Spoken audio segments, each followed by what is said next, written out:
Hello and welcome to another Player 2 unboxing. I'm your host Paul James, the host of the Player 2 Video Games Club and Patched episodes, and today I had the fortunate experience, I guess, of picking up my very own Nintendo Switch, which launched today in Australia and worldwide. And today we're going to go through a little unboxing of the goodies within this package.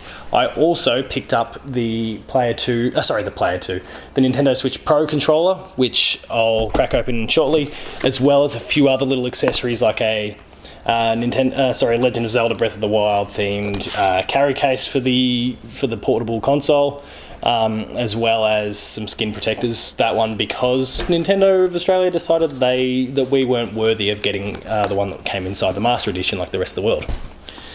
So the Switch itself, very old school. Like, we've got the old school Nintendo logo. Obviously, it's very new school tech.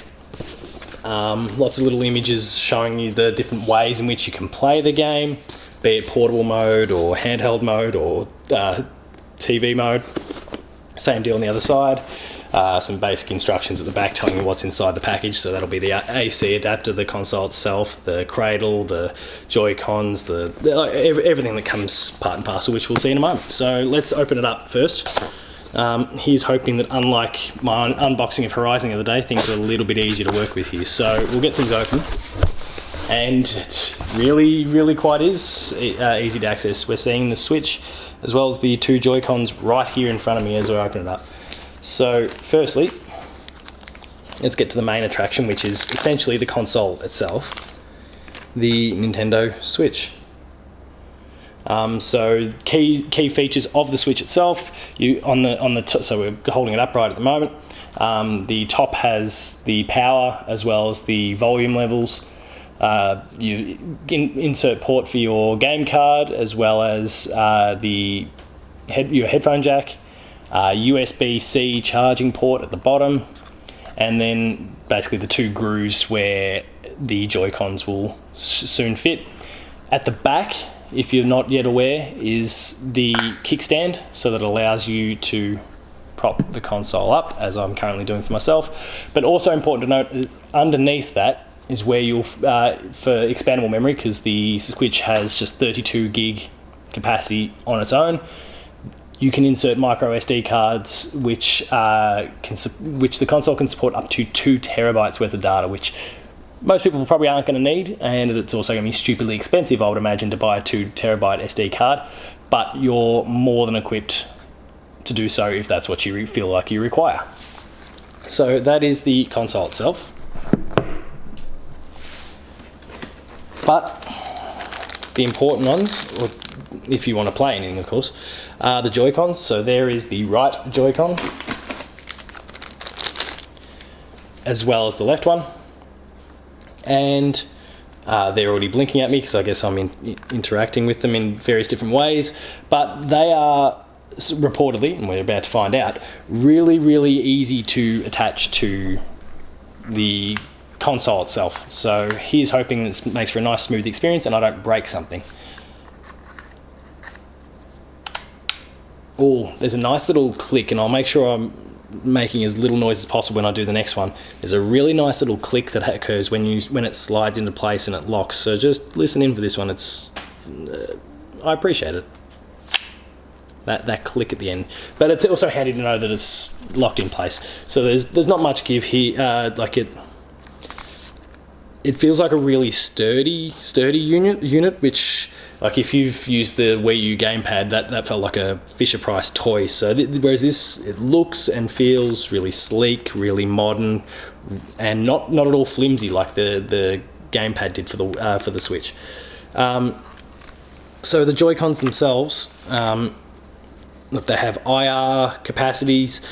You've got buttons on the inside here should you be playing a game that there's multiplayer where you only need a single Joy-Con each, because on each Joy-Con you've got 4 directional buttons, or the X, B, A, Y buttons, as well as the stick. You've got positive and negative buttons. You've got the home button, as well as the button that allows you to capture screenshots, and a range of other bits and pieces that are all tucked within itself. So Let's see what else is in the box though. Diving deeper into the box itself, I'll toss that away. Important for anyone, and I assume that's probably everyone, who at some point wishes to play this on their television, is the all-important Nintendo Switch cradle. I don't know. Oh, we've got ports here for AC, USB and HDMI out that are all tucked in the back that then get hidden when you slide that back piece over, which is really cool and really convenient. But let me try and put the Switch inside. Hopefully it's got that same nice rewarding click. No rewarding click, but it's nice and secure, and provided you've got all your wires in there. From this point, it'll be really easy to beam your game, whatever it is. Of course, The Legend of Zelda, I would imagine for most people who are picking up the Switch day one, to beam that straight across to your television set. Next we've got, this is the kind of cradle of sorts for the Joy-Cons. So should you not wish to be playing in handheld mode, you can simply pop those Joy-Cons out, as I've just done, and it's basically in the exact same fashion, slide them into this Nintendo Switch cradle, and instantly you've got yourself a more traditional gaming console controller. Now, the first thing I notice is that the actual cradle itself, like, it's obviously made of plastic, but it's not the heaviest of duty. Like I can kind of squeeze and manipulate that a little bit, but I did pick up the Pro controller for the reason that I've heard some numerous games feel and play a lot better with the normal, or the more traditional controller, I guess. So we'll check that out shortly and see how that goes. But this is still a nice fit. I quite enjoy the shape of it. Having now been slid in, everything feels close and accessible. The right stick is not too far away from the buttons itself, and the same applies for the left. Like, I'm getting little blinking yellow lights here indicating that's, I guess, trying to sync up with the console that at present is not on. But look, it seems to really fit the bill and looks, and I don't know, we'll see when I actually go to play it, but good start. What are these? Oh, so I guess I'll mess around with the Joy-Cons again. What we've got here are disasters waiting to happen, I guess. But these are in the event that you're playing something that requires motion control with the Joy-Con. You can slide your Joy-Cons into these little cradles. It gives you a wrist strap, and it just adds a little bit of size to the thing, which the Joy-Cons themselves are kind of small. It just gives you that.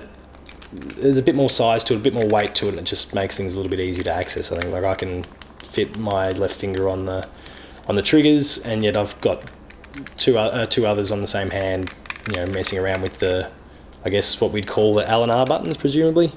And all the while I've still got easy access to the analog stick as well as the directional buttons on there. So there'll be a left one and a right one, which I'll mess around with really quickly. Cool, done, in place. There is a lock there to keep them in place. You've got a wrist strap, of course. So the Joy-Cons are now ready to go should you wish to play 1-2 Switch or any other game that requires a little bit of motion control. And then the boring bits and pieces. So you've got an HDMI cord here, AC, which, keep in mind, doubles as a USB-C because it plugs directly into the bottom of the Nintendo Switch itself, and then you're ready to charge if you want. It will plug into the back of the cradle, but if you're on the fly, you can plug directly into that. Presumably, you can get some charger cables that will enable you to maybe charge off battery packs or those sorts of things, so that'll be really cool too. So that's the power situation, and control the console back in, and that is otherwise everything that's within the main box itself. We'll quickly check out the Pro controller itself, I can give you maybe a more precise comparison between it. Comes with a USB charging cable, which, I mean, we pointed out that the cradle itself has a pot to plug USB into that'll allow you to charge your controller, which apparently lasts for at least in excess of 30, but in some cases even close to 40 hours. Oh yes, no, I can see what we've got. Nice big fat buttons. We've got analog sticks that feel and look very much like a PS4 or Xbox One setup. This very much is a traditional sort of controller. I can see why already people are talking about how this is an ideal way to play, especially for something like Zelda or any more traditional experience.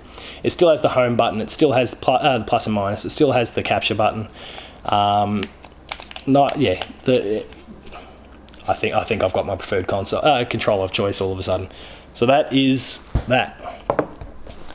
So by now what you're seeing here is basically what makes up, I would imagine, a large portion of Switch Day 1 owners' setups. So you've got the console itself along with the cradle. You've got Joy-Cons, which can sit inside the cradle. The one that you get at launch does not charge. If you wish to get one that can charge your Joy-Cons, you'll need to fork out a bit of extra money. You'll have to go buy that at retail. Obviously all the cords, HDMI charging ports, power brick. Well, no power brick, sorry, PowerPoint outlet. But that is, of course, the Nintendo Switch. So, firstly, look, as we wrap things up, jump in the comments. Let us know if you yourself have picked up a Nintendo Switch, what you're thinking of the console at first. Obviously you've only had it for a couple of days. Let us know what you're playing, whether it's Zelda, whether it's Bomberman, whether it's 1-2 Switch, what some of the indies are that you're looking forward to. Sound off in the comments with all your thoughts. Make sure each week, each Tuesday specifically, to jump on player2.net.au and check out weekly episodes of Patched and the Player 2 Video Games Club. There's 3 to 4 patched episodes per month every Tuesday. The final Tuesday is where we put out the Video Games Club, where we discuss a game, works in very much a book club sort of style. Give that a bit of a look. Visit player2.net.au for all the fantastic written content that come from some of Australia's very best writers, and myself. Make sure to like, share and subscribe to this video. Hit up Player2AU on Twitter, myself at PaulJamesP2. This switches up all my expectations. So thank you very much for watching, and I'll see you next time.